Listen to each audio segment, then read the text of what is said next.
Assalamualaikum warahmatullahi wabarakatuh. Alhamdulillahirabbil alamin, wassalatu wassalamu ala asyrofil anbiya'i wal mursalin wa ala alihi wa ashabihi ajmain, amma ba'd. Pertama-tama marilah kita panjatkan puja dan puji syukur kita atas kehadiran Allah Subhanahu wa taala, mana telah melimpahkan nikmat-nikmatnya kepada kita semua, baik itu nikmat sehat, nikmat iman, nikmat Islam, serta nikmat-nikmat lainnya. Selanjutnya tidak lupa juga kita curahkan selawat serta salam kepada junjungan kita, Nabi besar kita, Nabi Agung Nabi Muhammad SAW, mana telah membawa kita dari zaman jahiliyah hingga menuju ke zaman yang penuh dengan ilmu pengetahuan seperti zaman sekarang ini yang serba modern. Sebelumnya perkenalkan kami dari kelompok 2 mata kuliah Islam dan Ilmu Pengetahuan.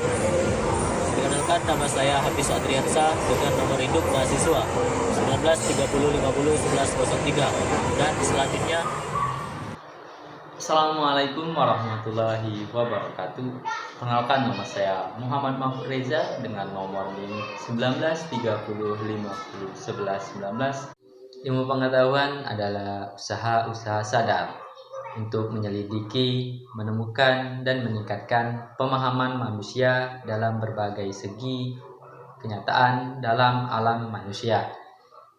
Segi-segi ini dibatasi agar dihasilkan rumusan-rumusan yang pasti. Ilmu memberikan kepastian dengan membatasi lingkup pandangannya. Dan kepastian ilmu-ilmu itu diperoleh dari keterbatasan. baiklah, selanjutnya saya akan melanjutkan tentang materi tujuan dan fungsi ilmu pengetahuan dalam Islam. Jadi pada dasarnya tujuan utama dari menuntut ilmu ialah agar manusia lebih takut pada Allah dan agar dapat memberi manfaat bagi makhluk-makhluk Allah lainnya. Tujuan lain daripada menuntut ilmu seperti yang dinyatakan oleh Habib Zain bin Ibrahim bin Smith dalam Al-Fawaid Al-Mu'taroh, yakni untuk menjaga agar hati terus hidup, tidak mengalami kematian, seperti halnya orang sakit akan mati jika tidak memakan dan meminum obat. Kematian hati dapat terjadi jika selama 3 hari tidak mendapatkan siraman hikmah, ilmu dan nasihat. Selanjutnya Habib Al-Idrus Al-Habsyi menambahkan, ilmu merupakan gizi hati karena menurut beliau ilmu sama dengan makanan yang dikonsumsi oleh setiap manusia. Jika makanan yang dimakan halal dan thayyiban, maka tubuh badan selain sehat juga akan dapat memberikan motivasi dalam mendekatkan diri kepada Allah. Demikian juga halnya dengan ilmu. Jika ilmu yang dituntut adalah ilmu agama, maka akan dapat menjadi media bertakarub kepada Allah Azza wa Jalla. Selanjutnya, fungsi ilmu pengetahuan dalam Islam. Islam dan ilmu pengetahuan sangatlah erat kaitannya. Ilmu pengetahuan merupakan salah satu aspek penting dalam kehidupan manusia.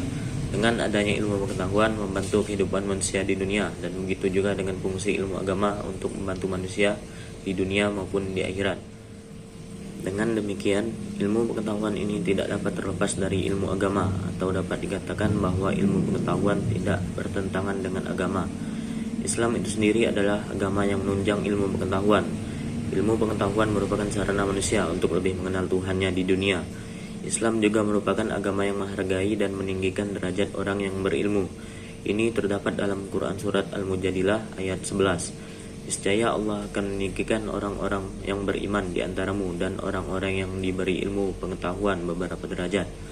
Hadis lain yang menggambarkan fungsi ilmu dalam kehidupan adalah hadis dari Abdullah bin Amr bin As. Dia berkata, saya mendengar Rasulullah SAW bersabda, sungguhnya Allah tidak akan mencabut ilmu dengan cara merampasnya dari dada manusia, kan tetapi dia mencabut ilmu dengan cara mewafatkan para ulama, sehingga bila tidak ada lagi orang alim, manusia akan mengangkat pemimpin dari kalangan orang-orang bodoh. Jika mereka ditanya, mereka akan memberi fatwa tanpa dasar ilmu, maka mereka sesat dan menyesatkan. Hadis riwayat Al-Bukhari.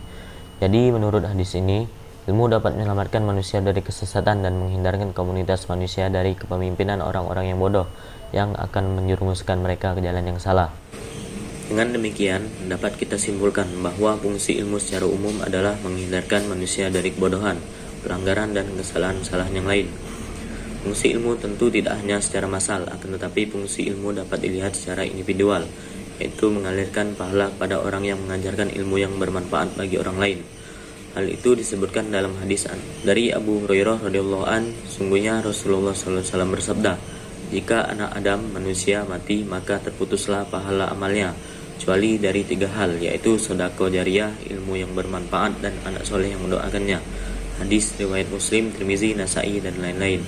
Jadi salah satu fungsi ilmu adalah mengalirkan pahala kepada orang yang mengajarkan ilmu tersebut dan dimanfaatkan oleh orang yang belajar darinya. Baik, demikian penjelasan yang telah kami sampaikan. Apabila ada kata-kata yang salah, kami minta maaf, dan pada Allah kita semua mohon ampun. Allahul muwaffiq ila aqwamit thoriq. Wassalamualaikum warahmatullahi wabarakatuh.